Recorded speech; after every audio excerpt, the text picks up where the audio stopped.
Now to the release of chilling new videos that capture the extreme lengths that Nancy Garrido and her husband Philip went toward fulfilling their twisted fantasies, secretly taping other little girls just 2 years after the kidnapping of JC Dugard.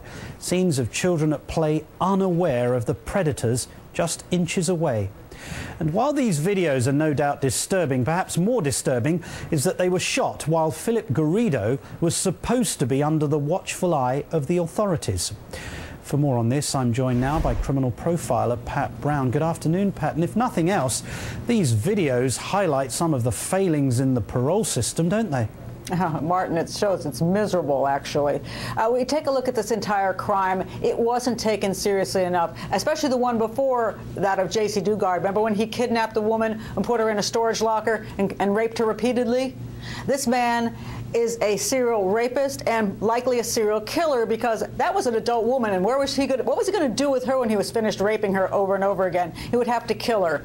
So but he only got, he didn't get enough time. He should have been in prison for life, but they let him out, and then they still didn't take him seriously enough. They said, oh yeah, he committed that crime, he's paid his time, and they sent out some regular old guy to just check on him, like maybe he was just did some shoplifting. But they should have had an eagle eye on him, knowing that a serial rapist or serial killer never stop doing what they're doing, so he's going to go after somebody else, which obviously he did. When I watch these images, though, there's a chilling sense that this is a disturbed tag team, because you see Philip Garrido in full focus, and then a few seconds after, the camera woman, of course his wife, then begins to shift towards the right so that he can capture pictures of children.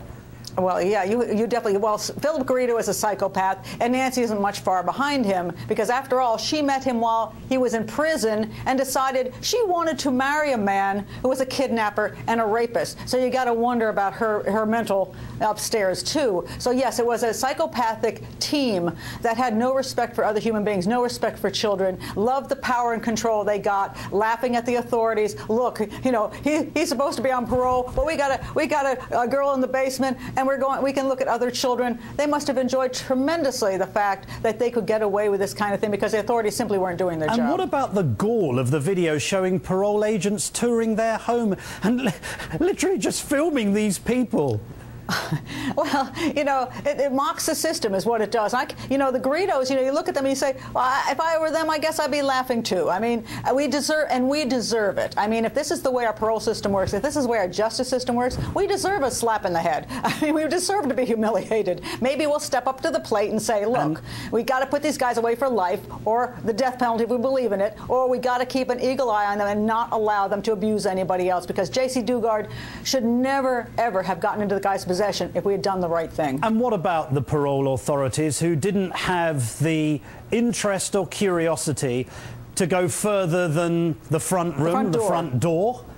I mean, all they needed to do was go into that property, and they will have seen electrical cables that were supplying power to the den in which this poor young girl was being kept. Yeah, there's no excuse for this. As I said, they should have a hierarchy of people they send out. Certainly, I say, if you have some guy doing little crap crimes, you can be a little more lenient. Go over and say, hey, bud, how you doing? And where are you today? Are you working? That's a regular parole officer, regular stuff. You have somebody like this, you must have your best parole officer on a person like this, who's going to be extremely, extremely careful. But apparently, they just didn't do that. They just picked somebody and said, hey, go check out the guy, and didn't take it seriously. I hate to take this back to Washington politics, but what about the effects of cutbacks on critical services like the parole service, which we know already has insufficient numbers to cater for the vast number of people who are out on the loose? Well, we have, all around, we have a problem. Our law enforcement don't have enough, there's not enough manpower there, there's not enough training there, our court system's overburdened, we let people out who shouldn't be out, our parole system doesn't have enough people in it. I mean, all the way around, criminals know that they've kind of got the upper hand. Pat Brown, thanks so much for joining us. Thanks, Martin.